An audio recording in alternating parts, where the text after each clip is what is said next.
Olá, meus amigos e irmãos. Que a graça e a paz do nosso Senhor e Salvador Jesus esteja com cada um de nós. Começamos aqui mais uma lição da revista Palavra e Vida, produzida pelo Departamento de Educação Cristã, juntamente com o Departamento de Comunicação da Convenção Batista Fluminense. Esta revista, que foi escrita pelo pastor Eliseu Gomes da Rocha, com o título Gálatas, a Carta da Liberdade. Mas antes de continuarmos, não esqueça de se inscrever no nosso canal, no botão aqui embaixo, onde está escrito Inscreva-se. Curta, deixa o seu comentário, acione o sino das notificações e compartilhe. Toda semana nós estaremos aqui publicando uma nova lição para estudarmos juntos. A lição de hoje é a lição de número 4 e que tem o título Justificação pela Fé e que tem o texto base em Gálatas 2, de 15 a 21, o qual estaremos lendo neste momento para a nossa introdução. E o texto, ele nos diz assim: Nós, judeus de nascimento, e não gentios pecadores, sabemos que ninguém é justificado pela prática da lei, mas mediante a fé em Jesus Cristo. Assim, nós também cremos em Cristo Jesus, para sermos justificados pela fé em Cristo, e não pela prática da lei, porque pela prática da lei ninguém será justificado. Se, porém, procurando ser justificados em Cristo, descobrimos que nós mesmos somos pecadores, será Cristo, então, ministro do pecado? De modo algum. Se reconstruo o que destruí, provo que sou transgressor, pois por meio da lei eu morri para a lei, a fim de viver para Deus. Fui crucificado com Cristo. Assim, já não sou eu quem vive, mas Cristo vive em mim. A vida que agora vivo no corpo, vivo-a pela fé no Filho de Deus, que me amou e se entregou por mim. Não anulo a graça de Deus, pois se a justiça vem pela lei, Cristo morreu inutilmente. Bem, irmãos, o objetivo da lição desta semana é de que ao final deste estudo possamos aprender sobre a importância da justificação e graça salvadora em Cristo Jesus. Que possamos também entender que não precisamos de nenhum sacrifício ou ritual religioso para alcançarmos a salvação em Cristo.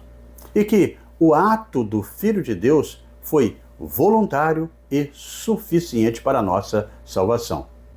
Mas antes, no entanto, eu quero agradecer aos irmãos que têm aí nos enviado mensagens de todo o Brasil, e não somente aqui da área da Convenção Batista Fluminense. Em especial, eu quero mandar o meu abraço aqui neste momento para André Luiz Nogueira. Ele é membro da Igreja Batista em Posse, que fica no município de Araruama, que é pastoreada essa igreja pelo pastor André Luiz Nogueira Macedo. Meus cumprimentos para Nicolas Barros. Ele é membro da Igreja Batista no bairro Matadouro, que fica no noroeste fluminense, em Itaperuna. Igreja esta pastoreada pelo pastor Fagner Dias.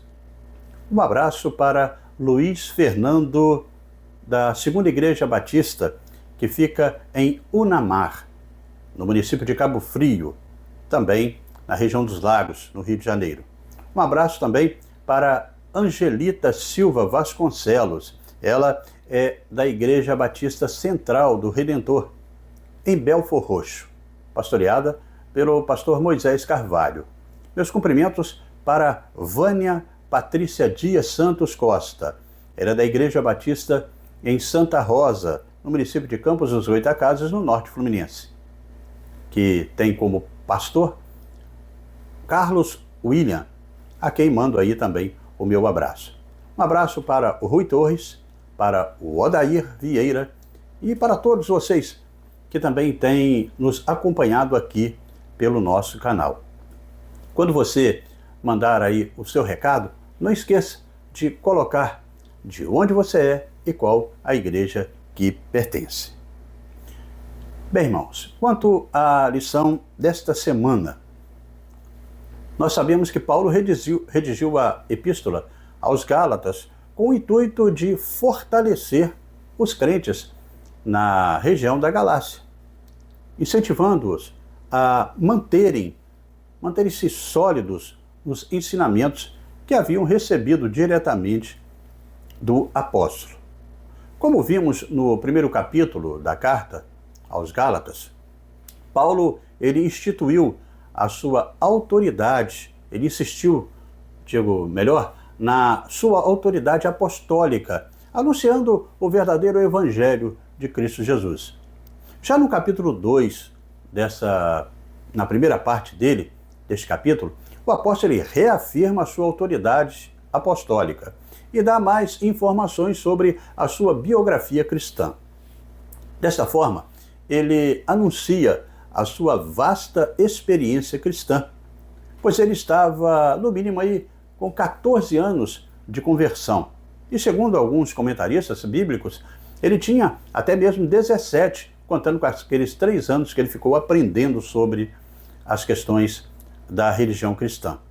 Anos desde o início aí de cessar com os trabalhos de evangelização dos gentios, quando ele começa aí esse trabalho.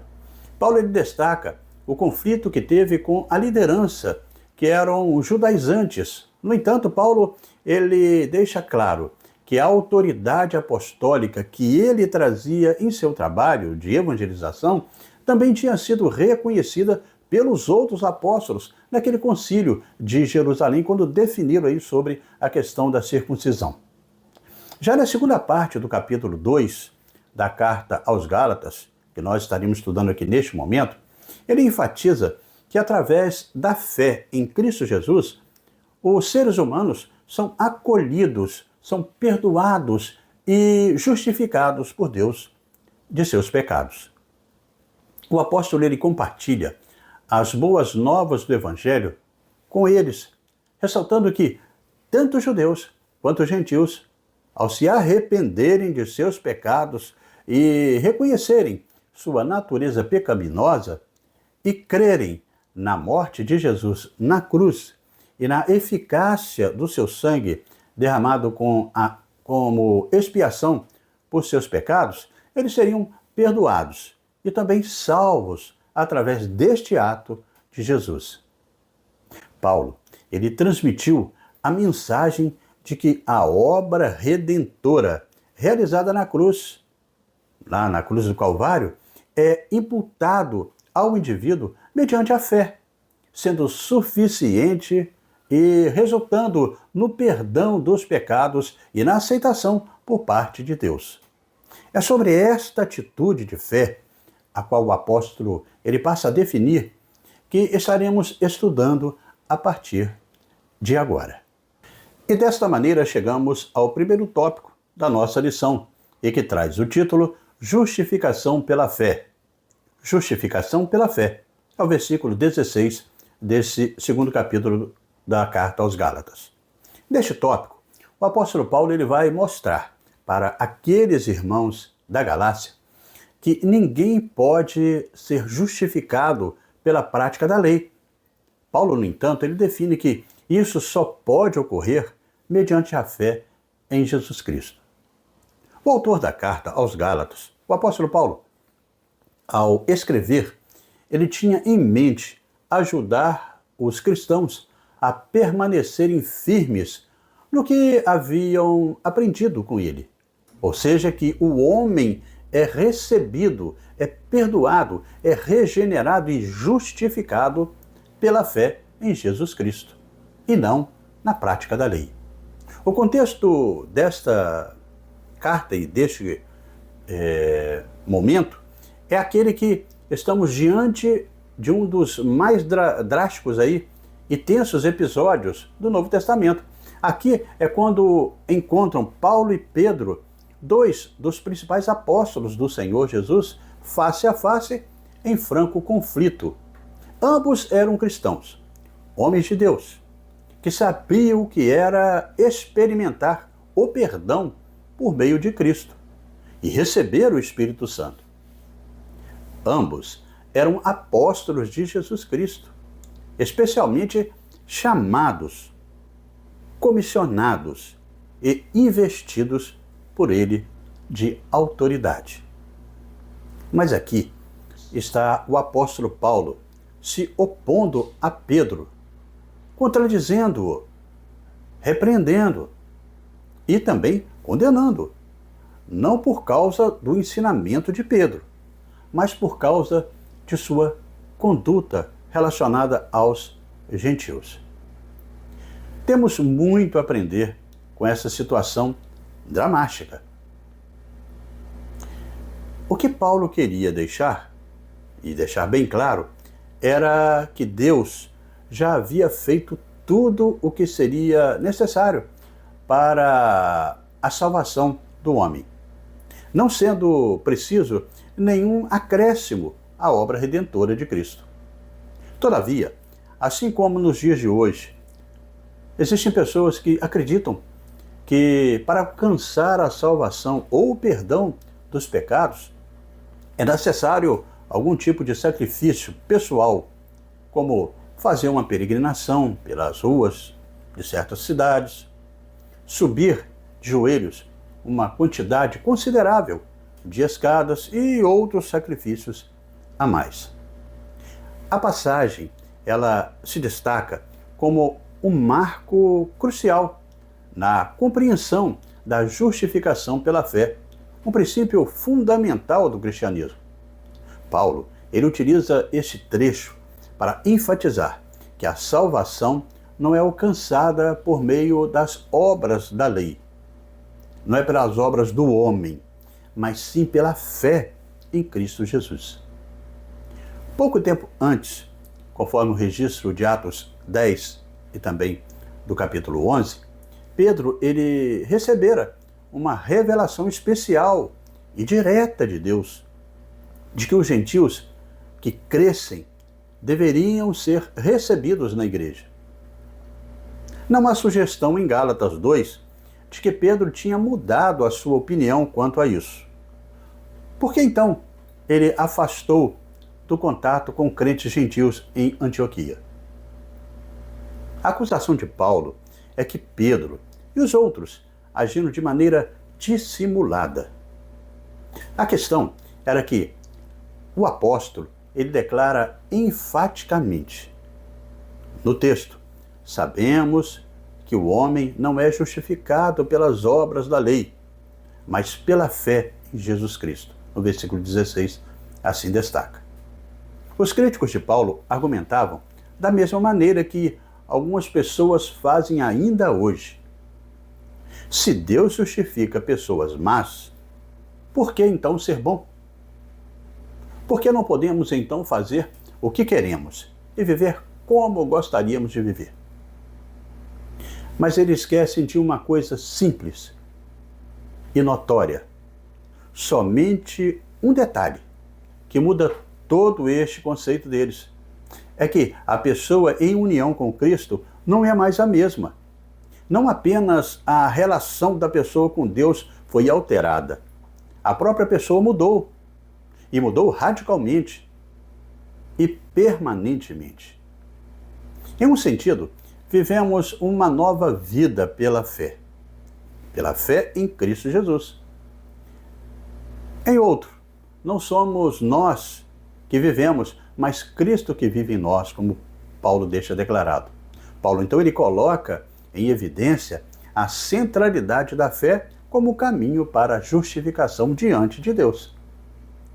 As obras da lei, como os mestres em Gálatas desejavam introduzir ali no Evangelho, embora possam ser boas, não são capazes de garantir a reconciliação com Deus. É a fé que estabelece a conexão vital entre o crente e a redenção proporcionada por Cristo Jesus com a sua morte, ressurreição e a sua assunção aos céus, na sua glorificação. As boas obras eram fundamentais para o cristianismo, mas Paulo destaca que a justificação começa com a fé e se manifesta em uma vida transformada. Ele ressalta que a vida do cristão não é marcada por um vão legalismo, ou seja, cumprir rituais religiosos, mas pela graça de Deus. Quando o apóstolo começou a pregar sobre a justificação, sem a necessidade das leis, mesmo os judeus convertidos não estavam aceitando e começaram a, então, persegui-lo. Paulo, como grande conhecedor das leis, ele foi buscar no universo forense o conceito da justificação. Esse termo, ele denota de um ato judicial de administrar a lei.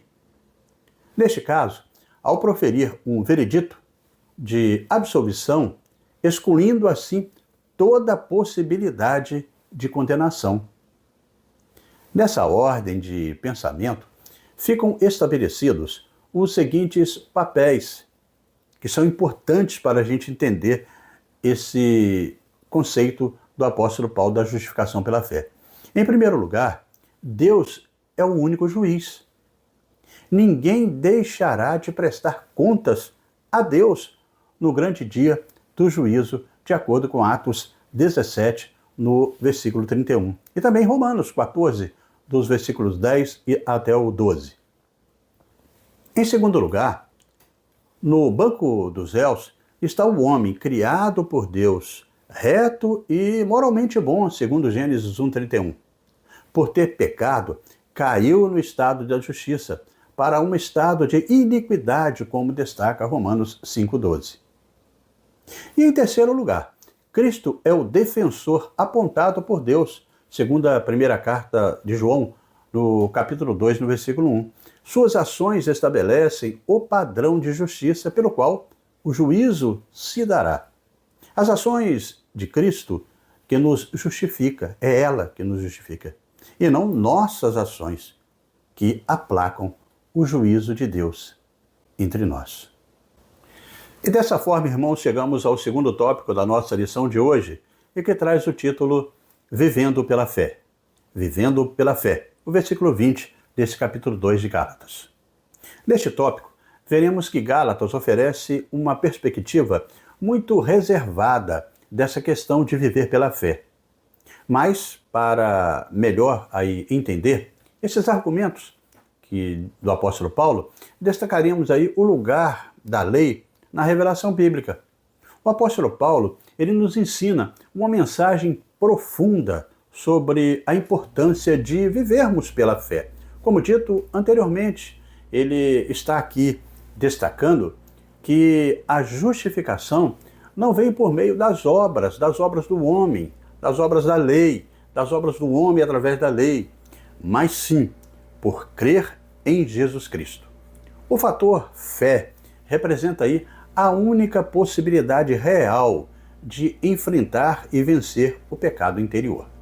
Para tanto, devemos ser observadores de duas situações aqui. A primeira é que a fé não é a base da justificação, mas sua condição. Se fosse a base, a fé seria algo até meritório, apenas um ato de soberba do homem. Uma bela imagem desse gesto de fé é o estender as mãos vazias para serem preenchidas pelas dádivas divinas. A segunda situação é que a fé também não é o preço da justificação, mas o meio de nos aproximarmos dela. Esse princípio fundamental não apenas redefine a nossa compreensão da salvação, mas também ele orienta a maneira como devemos viver nossas vidas diárias, de acordo com os preceitos divinos. Viver pela fé implica confiar totalmente na graça redentora de Deus. e não confiarmos em nós mesmos. E mesmo quando tudo parece perdido e sem saída, é Deus quem faz e opera em nós. Ao sermos tentados a parar ou desistir, Ele nos motiva a continuar, a caminhar pela ação do Espírito Santo em nós. Paulo ele enfatiza que nossos esforços para cumprir a lei são insuficientes para garantir a nossa justificação. Em vez disso, nós somos chamados por Paulo a depositar nossa fé em Cristo Jesus, reconhecendo que é por meio dele que encontramos perdão e reconciliação com Deus. Isso nos liberta do fardo da autojustificação, permitindo-nos aí a experimentar a alegria e a paz que vem para nós ao confiarmos no Senhor. Em vez de viver no pecado e para o pecado, uma pessoa justificada em Cristo Jesus vive para Deus. A justificação abre ao homem o caminho da intimidade com Deus.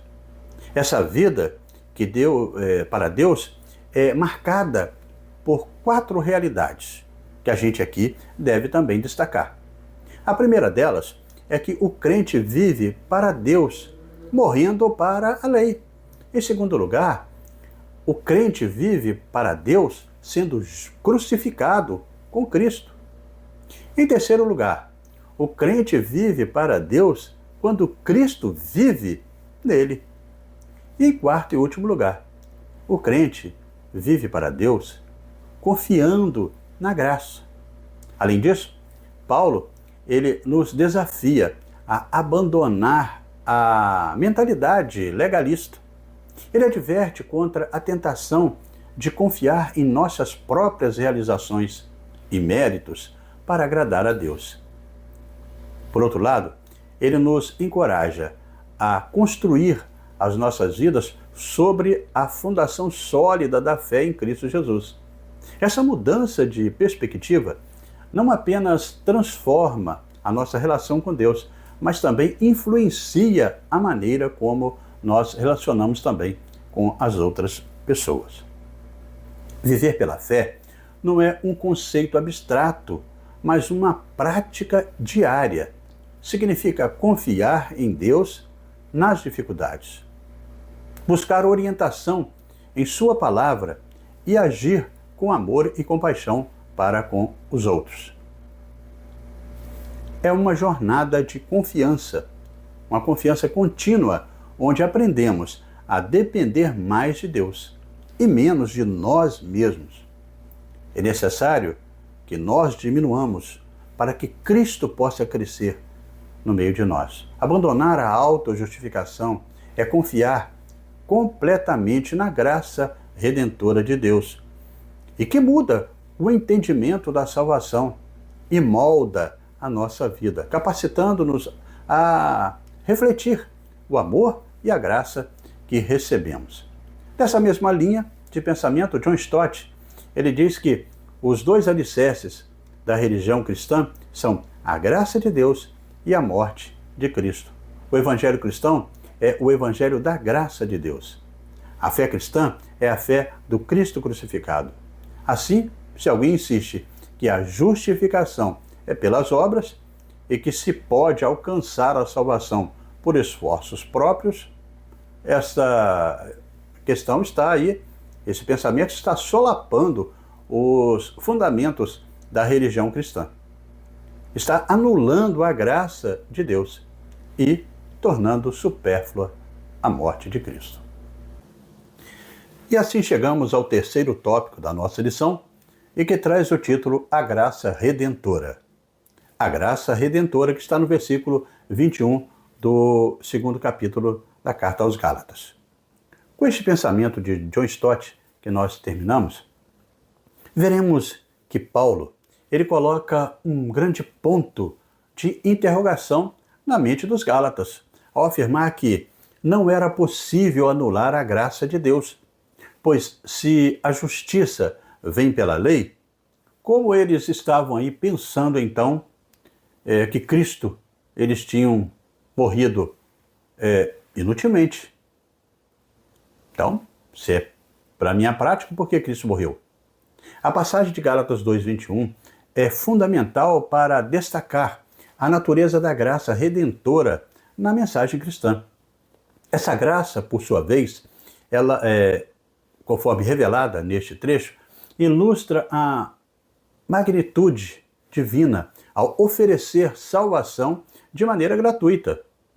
Paulo, ele destaca que se a justificação fosse obtida por meio das obras, a morte de Cristo então seria em vão. Assim, a ênfase recai sobre a fé como alicerce da redenção. Um presente imerecido que transcende as práticas legais do homem. Para Paulo, a graça diz: não há distinção.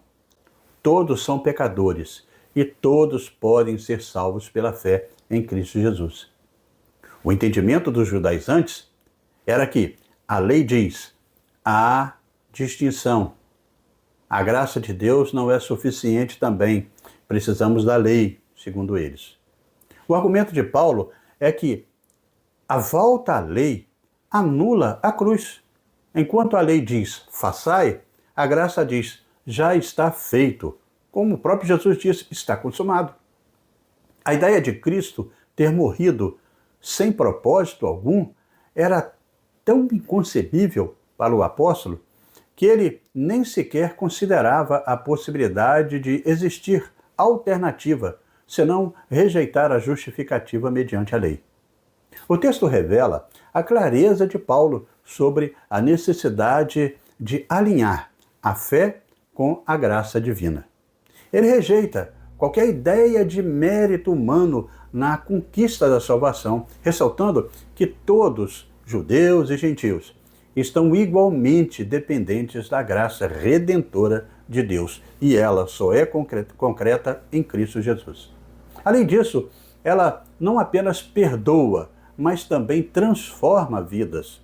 Ao aceitar Jesus pela fé, os crentes são justificados e capacitados a viver uma vida que glorifica a Deus.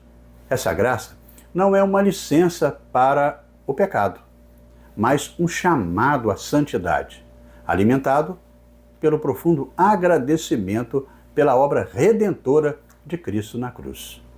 Então, irmãos, para Paulo, acrescentar alguma coisa a mais a fim de ter a salvação seria como fazer um sacrifício.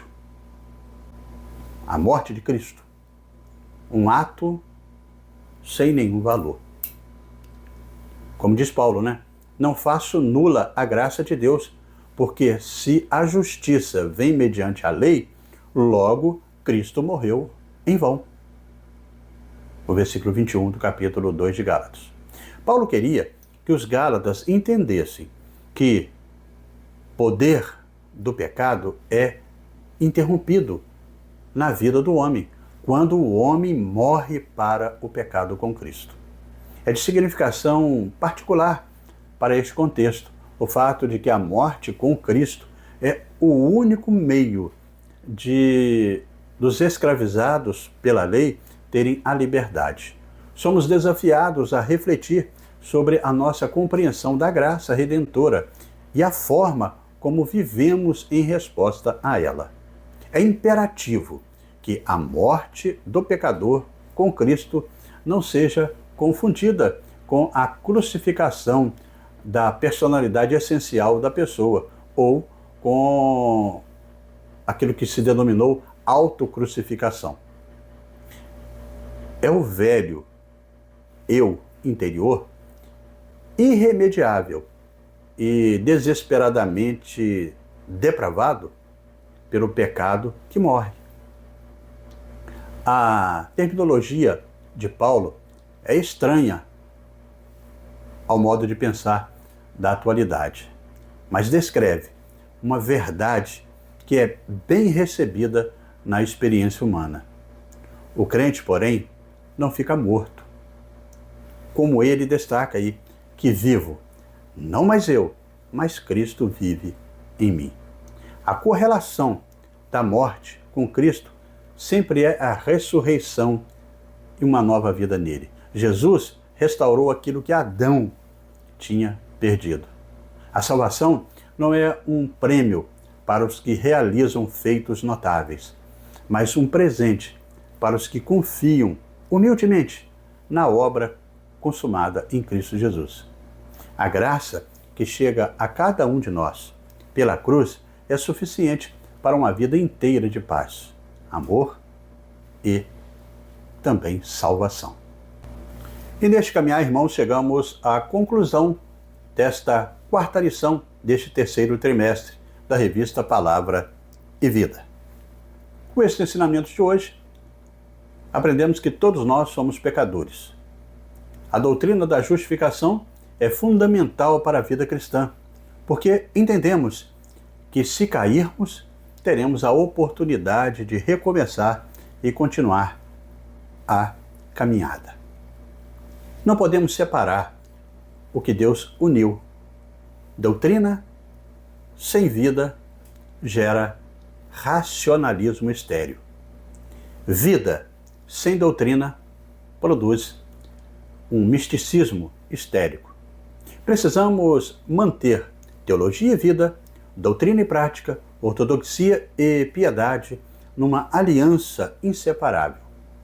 Pedro foi repreendido porque, embora tivesse várias vezes afirmado e reafirmado que sua fé na salvação era pela graça, independentemente das obras, ele estava agindo agora em desacordo com essa crença ao apartar-se dos crentes gentios, em virtude de escrúpulos judaicos. Bem, muitas pessoas pecam e quando tentam se levantar, o sentimento de dívida é constante no seu coração. Querem fazer alguma coisa para se autopunir ou justificar o seu arrependimento com rituais religiosos. Entendem que precisam fazer alguma coisa para terem o direito de reiniciar. Essa graça não é uma licença para continuar a pecar. Não. A graça, ela produz no coração do cristão o arrependimento. E também a vergonha de não voltar ao pecado, o constrangimento, uma vez que Cristo se entregou pelos nossos pecados na cruz. A graça nos encoraja a sair do erro e viver um novo tempo, uma nova história. Isso nos mostra como ela é necessária em nossa vida e também na nossa caminhada. A vida de Paulo é um exemplo vivo de como a misericórdia de Deus e a graça de Deus podem transformar um homem. Para Paulo, estar crucificado com Cristo era suficiente para apaziguar a dor e também o sentimento de culpa causados pelo pecado em sua vida. Sua confiança na eficácia da obra de Cristo abriu também para ele as portas para um mundo novo, um mundo de adoração e também de serviço. Eu faço aqui uma pergunta. O velho homem está crucificado em nossa vida? Nosso testemunho é um estandarte da fé em Cristo Jesus? Amamos na mesma proporção que o Filho de Deus até a renúncia própria para fazermos a obra de Deus? Bem, nunca é tarde para começar. Afinal, o sonho de justiça e liberdade, ele é real para nós, os salvos por Cristo Jesus. Fomos libertos do poder do pecado.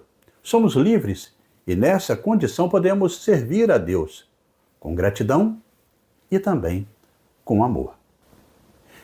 E dessa forma, irmãos, chegamos ao nosso momento para pensar e agir com 3 reflexões propostas pelo pastor Eliseu Gomes da Rocha.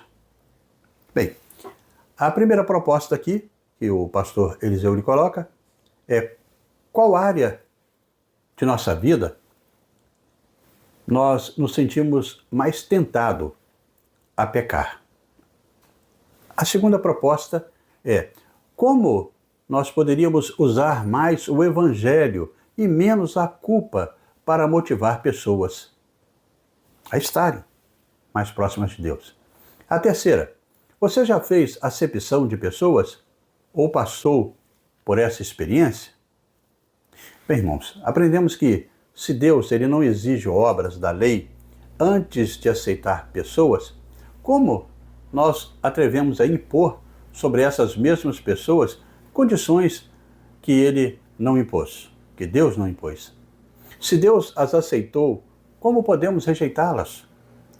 Os grupos de pressão nas igrejas de hoje são inúmeros, principalmente para se adequar o Evangelho aos tempos atuais. O Evangelho pregado por Paulo será o mesmo ontem, será o mesmo hoje e será o mesmo amanhã. Ele é atemporal, não é afetado pelo passar do tempo.